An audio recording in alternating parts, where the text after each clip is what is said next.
All right, welcome back. I'm Austin Westfall. You're watching Live Now. These are the images from the latest strike as Secretary Hegseth has announced the launch of an operation targeting narco-terrorist networks across Latin America. Hegseth says that U.S. Southern Command and Joint Task Force Southern Spear will lead a mission to defend the homeland and dismantle narco-terrorist networks across the Western Hemisphere. The U.S. has carried out at least 20 strikes on alleged drug trafficking boats in recent months. You're looking at the 20th strike on your screen right now. The Department of Defense just releasing this. I believe it was U.S. Southcom sending this out just within the last couple of hours here. Retired Marine Intelligence Officer Hal Kempfer is here. He previously worked on the war on drugs under U.S. Southern Command. And Hal, I read that the Navy has said that it will be using long-dwell robotic surface vessels, small robotic interceptor boats, and robotic air vessels. My question for you is, how have our military's drug enforcement capabilities evolved since you worked on the war on drugs? Well, Austin, I worked on the war on drugs back in the 90s, so the technology across the board has evolved.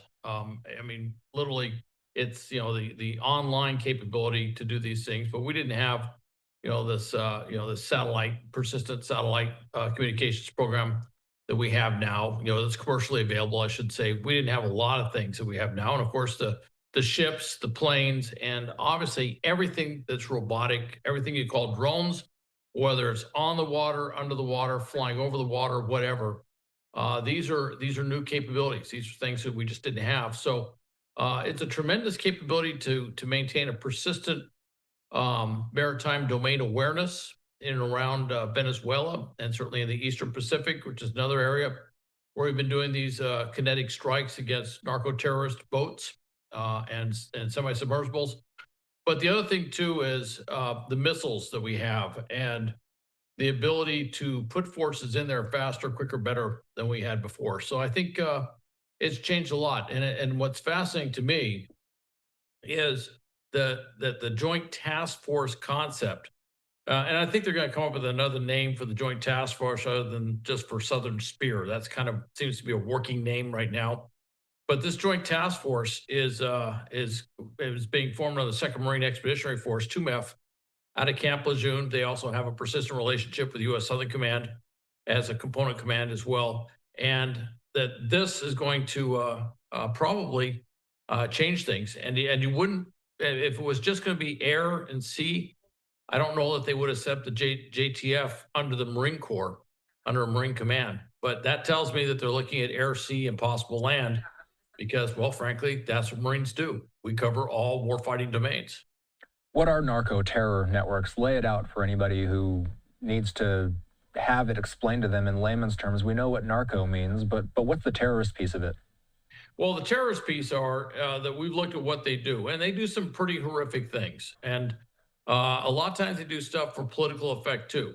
If you look at what's going on in Venezuela, the Venezuelan government, the Maduro regime, is seen as inextricably linked, if you will, to the narco-terrorists. It's considered a narco state because of the interwoven ties financially, operationally, and every other way with the narcotics cartel. So in that regard, is it a political entity? Does it do things for political purposes? And you can't escape the answer of yes. And if they're doing extreme violence in the pursuit of a political objective or a political purpose, well, then you kind of start getting into the definition of terrorism as it's understood in the international system. The other thing, too, is they have done things like assassinations. If you look at what's going on in Mexico with the drug cartels, they certainly, in all levels of war fighting, if you will, in all sorts of types of targeting, weapons usage stuff, they seem to be very much in the mix of what we see. And of course, they're very much mixed into the political spectrum as well. So in all those regards, we've seen that. We also look at the number of deaths that are being imposed on the U.S. or the U.S. is experiencing every year from this horrific drug trade. And so if you look at the death toll, you look at what they're doing, you look at their political influence or political manifestations, you start to end up with they're not just a criminal organization. They're actually much bigger than that. And that's why we designated them a terrorist group, just like we designated ISIS and Al-Qaeda and other groups. I was reading about the aircraft carrier that we've sent. The U.S. will use warships in the region, including the USS Gerald R. the Gerald R. Ford. Tell us about that aircraft carrier. It's the largest in the world, and what will it be doing to help our forces out there?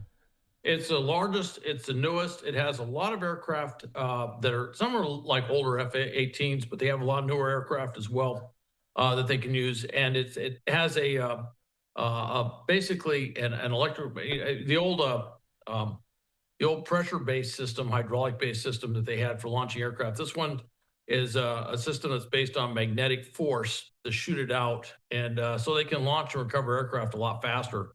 So they can do more sorties. And when you get into doing strike missions, it's not just the planes or how much they carry. It's how fast can you get those things launched in the air, putting bombs on target, if you will, and then getting back to the carrier to get recovered, rearmed, and then sent on another mission. That's where the Gerald R. Ford has an advantage over some of our older carriers, is it has this ability to keep a very high sortie rate going. So if we're hitting targets, and we want to hit a lot of targets as fast as we can in close correlation, if we were inclined to hit targets in Venezuela, for example, we would want to have it to be a stunning attack with a lot of damage and a lot of an ability to impede the opposition force, the enemy, if you will, to reorganize. Then you'd want that high sortie rate. That's what the Gerald R. Ford gives us, is that really high sortie rate. So let's talk about something that CBS had. They reported that President Trump was briefed on potential options for operations in Venezuela, including possible land strikes, but no final decisions have been made yet. Hal, does it feel like the U.S. is preparing for such an operation? They're doing everything you would expect if we were going to do an operation. Now, what we don't have, even with that Marine Expeditionary Unit out there, we don't have a large amphibious force afloat that could do an amphibious invasion, an assault on Venezuela and overthrow their military capabilities. But we do have an ability to degrade them to a point where their military and security apparatus could literally collapse. And I think that's what we're looking at, is doing something more in the collapse realm, and probably something on the side where we're working with opposition leaders. And the president kind of alluded to that he had authorized the CIA to engage in some sort of covert activity, that we have folks that we've probably already contacted, things being put in place, that when the Maduro regime collapses, if you will, falls apart, that others would step in to take control. And likely the Maduro will be handed over to us for being extradited to the U.S. to face trial. Although, as we've seen in the past, when dictators tend to be deposed, a lot of times they don't make it. So there may be no Maduro alive to be basically extradited to the U.S. So people that have been following these drug strikes, they might not know the history behind the Maduro regime. Why does the U.S. consider Venezuela and Maduro's government a narco state? Well, and the short answer is because it is a narco state. It basically, they used to produce a lot of oil, and they still produce quite a bit, but it's down about a fourth of what it was before all these things, sort of began. I think they were doing like 3.2 billion barrels of oil a day that they were exporting. Now they're down to less than 700,000, and I think it's actually less than that. And so that oil economy has dramatically decreased, and the revenue associated with has decreased. At the same time, he's a strong, you could say far left, if you will, socialist, communist. Chavez, his predecessor, same way, very anti-business. They've basically gutted the private sector economy down in Venezuela. A fourth of the population, some would say a third of the population, but a fourth of the population definitely has fled under his regime and under the regime of his predecessor, which is an enormous exodus of the population. And they've opened the doors to the cartels. So they produce the drugs up in that Andean area. Colombia is very famous, but there's other areas in Peru and stuff where they produce where the coca trees grow, where they can harvest the coca leaves, and they produce cocaine, and then they can ship it to Venezuela, which is pretty much a narco transit country, which is you can come in, they will help you with the drugs. The government forces will actually work with you if you're a drug cartel, and then you can ship it out. And that's what we're trying to stop, is this massive flow of drugs going through Venezuela. It's not just to the U.S. that where it's going; it's also going to Western Europe and other countries as well. And so we're trying to stop this, and that's why we call them a narco. That's why we call it a narco state. And because of the effects of what they're doing within the country and outside the country, the degree of violence involved, the political aspect of it, that's why we've designated them as a terrorist group versus just a violent criminal group, which is what they were before. Hal Kempfer is a retired Marine intelligence officer and the host of the Strat podcast. You can listen to Strat anywhere podcasts are available. Hal, good to see you, and we'll see you tomorrow. All right. Thank you, Austin. Thanks.